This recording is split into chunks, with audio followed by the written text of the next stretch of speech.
Castell d'Atzabares, Alauar, any 1247.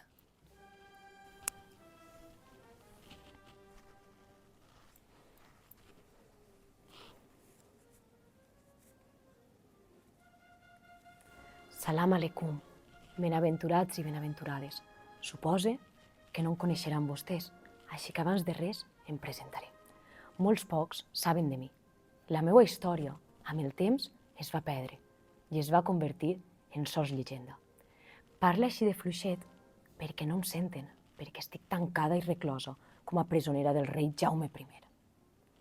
El meu nom és Zoraida, filla del Quat, Mohamed ben Atzabar, i sóc la favorita de l'harem d'Al-Harrach. El coneixeu? És, segons el rei Jaume I, l'únic cabdill digne de témer, ben plantat, educat amb els millors mentors, bon guerrer i senyor i visir dels millors castells de les zones de les valls. Però què he dit jo del meu estimat? Sols paraules boniques. Ai, com el trobe a faltar. El criden el blau, ja que el seu estandard és d'eixe color. Doncs bé, aquesta humil narradora que vos parla em troba tancada contra la meva voluntat en una torre del castell d'Atzabares, propietat del meu pare. Coneixeu el castell? És un castell que hi ha just a l'entrada de la vall de Laguar. I m'han tancat ací perquè, com sempre, en els conflictes i les guerres, les dones són moneda de canvi entre bàndols per exercir pressions i fins i tot aconseguir que l'enemic es rendisca. Però no ho aconseguiran, amb mi i amb el meu estimat Benudail, més conegut com Al-Harrach.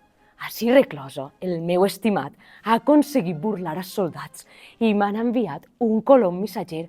Sabeu que hi ha coloms que s'aprenen rutes i ens fan de correus per a fer arribar els nostres missatges?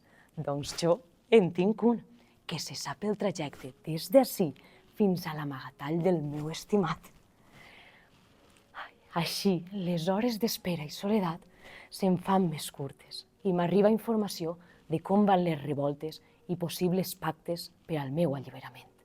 Però no sols això, mentre estic ací tancada, estic atenta a tot el que passa al meu voltant, a cada moviment dels soldats, a cada visita que arriba al castell, a cada conversa en la que puc parar l'orella, i així faig també d'espia i li envio informació que pot ser important per a la revolta definitiva del meu estimat Benudail Al-Harrach, el blau.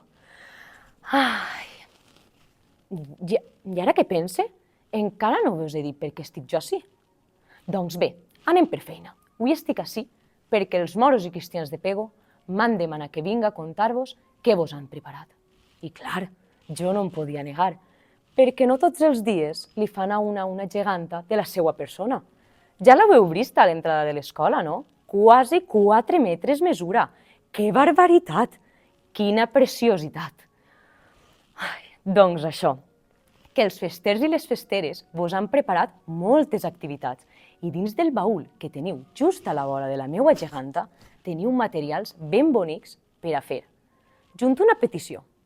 A final d'aquest mes, els moros i cristians vindran a l'escola, faran una festa, vos posaran vídeos, desfilareu al pati de l'escola i en acabar haureu de dibuixar el cartell que participarà en el concurs escolar dels moros i cristians de Pego.